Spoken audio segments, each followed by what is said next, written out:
대한민국 국민 여러분들 안녕하십니까? 한국사 전문가 설민석입니다. 자, 이번에는 사도라는 영화로 여러분들을 찾아뵙게 되었습니다. 250년 전 아버지가 아들을 죽인 사건입니다. 왕이 세자를 죽인 사건입니다.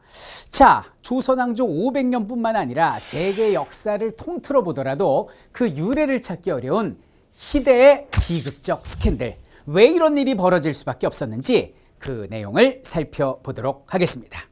우리의 주인공 사도는 본명이 이선이고요. 영조의 둘째 아들로 태어납니다.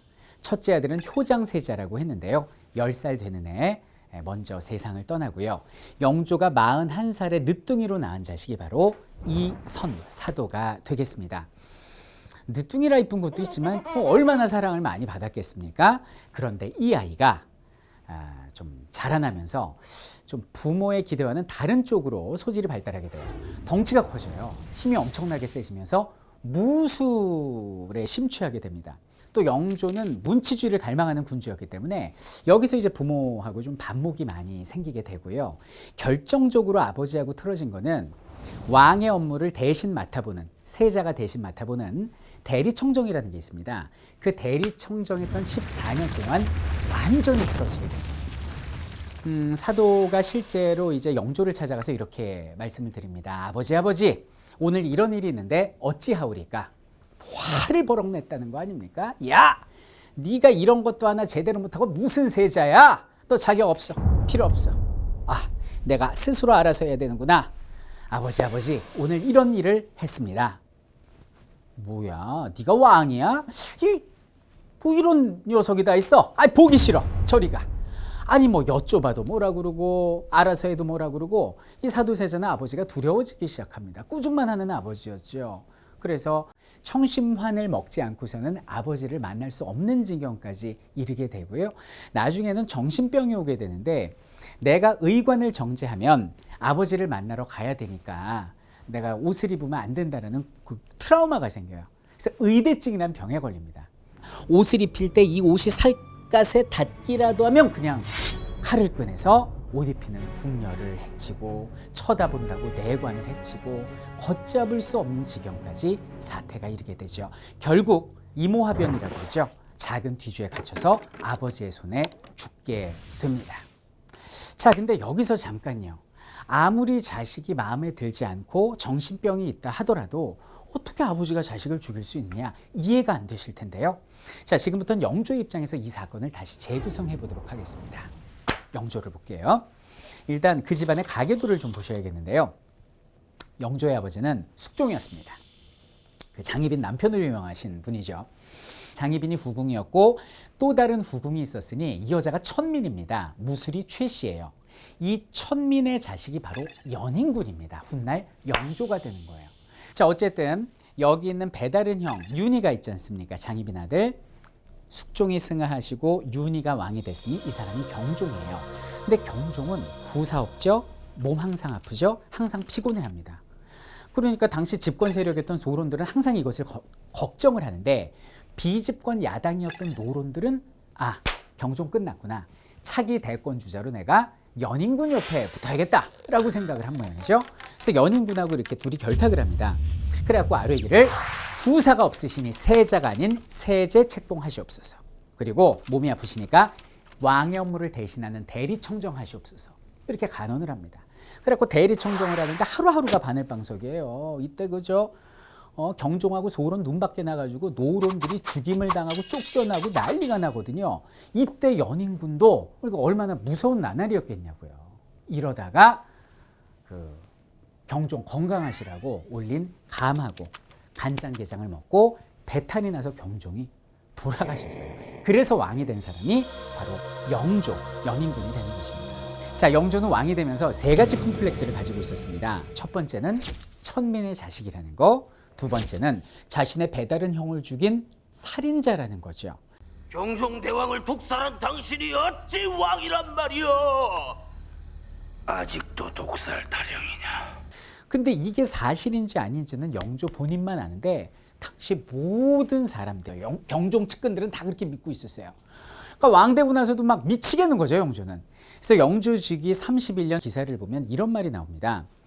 그 생감, 그 간장게장 내가 형님한테 올린 게 아니라고 이놈들아 라는 글을 써요. 얼마나 그 30년간 가슴속에 그게 트라우마로 있었으면 나중에 그런 글을 썼겠냐고요, 영조가. 그죠?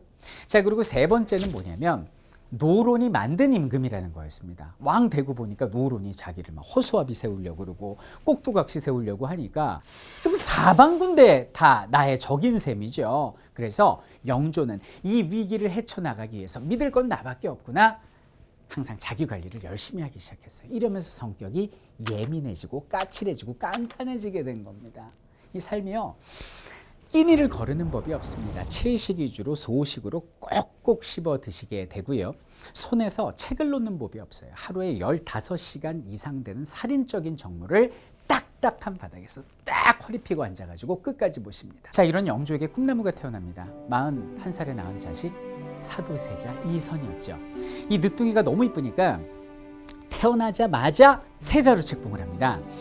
세자라는 것은 어느 정도 장성한 다음에 뭐 자질이 있다 싶을 때 이렇게 책봉을 하는데 그냥 젖먹이 아이를 세자 책봉을 한 거죠. 이게 비극의 시작이에요. 이게 어린아이는 어머니와 아버지의 사랑을 받으면서 품속에서 자라나야 하는데 이 세자가 책봉이 되니까 이제 동궁으로 옮기는 거죠. 세자가 사는 궁궐이 왕실의 동쪽에 있습니다. 왜냐하면 해가 떠오르는 방향이 동쪽이기 때문에 떠오르는 태양이다 그래서 동궁전에 머물거든요. 그러니까 아버지하고 어머니하고는 이렇게 떨어질 수밖에 없었죠. 그러면 누군가 그를 살피는 보모가 있어야 되는데 엉뚱하게도 영조는 자기가 죽인 것이라고 사람들이 믿고 있는 그 경종의 그 궁녀들을 경종 모시던 사람들을 여기는 사도세자의 보모로 앉혀놓은 거죠. 이 문제는 뭐냐면은 이 보모들이 아버지와 자식을 이간질시키고 그리고 또 무술을 가르치고 그래서 사도세자의 부인이었던 해경궁 홍씨의 기록 단중록을 보면 그것이 그 동궁전에 보내는 것이 그 세자를 일찍 책봉한 것이 비극의 시작이었고 이것이 부모와 자식 간의 대화를 단절하는 시작이었다라고 이야기하고 있습니다. 인사도 오지 않아요. 보통 하루에 3번씩 찾아와야 되는데 어쩔 땐 6개월도 안 오고 나중엔 1년 동안 찾아오지 않게 됩니다. 그러니까 대화가 중단되고 불통은 의심을 낳고 오해를 낳게 되죠. 이런 소문도 들립니다. 미친 짓을 한다는 겁니다. 이거 궁궐 밖으로 놀러 나가지를 않나. 심지어는 내관을 죽이고 궁녀를 죽였는데 죽인 사람이 줄잡아 100명이 넘는다라는 겁니다. 사람의 목을 자르고 그것을 들고 다니면서 자랑처럼 보여준다라는 것입니다. 그래서 영조가요 바로 자식을 죽인 게 아니에요. 불러다가 처음이자 마지막으로 자식과 진솔한 대화를 합니다. 너 왜 그러니? 우라증이 치밀어서 그럽니다. 아버지가 날 사랑하지 않으셔서 짐승이나 사람이나 닥치는 대로 죽이지 않으면 내 마음이 놓이지 않습니다. 한동안 말이 없던 영조는 내 그러지 않으리 라고 이렇게 자식을 감싸 안죠. 근데 그것도 잠시뿐 4년 동안 또 대화 단절, 불통의 시기가 찾아오게 되고 이 여기는 사도세자의 화증은 점점 더 깊어져서 나중에는 칼을 들고 내 우리 아버지를 어찌어찌 해치고 싶다라는 입에 담아서는 안 될 말을 내뱉게 됩니다. 이 사실을 영조가 누구한테 들은지 아세요? 자기 아내한테 듣습니다. 바로 사도세자의 어머니 영빈이 씨가 찾아와서 울면서 얘기를 해요. 세자의 어미인 제가 아뢰는 것은 오로지 전하의 목숨을 지키기 위함이옵니다. 영빈, 내 편은 자네뿐이야.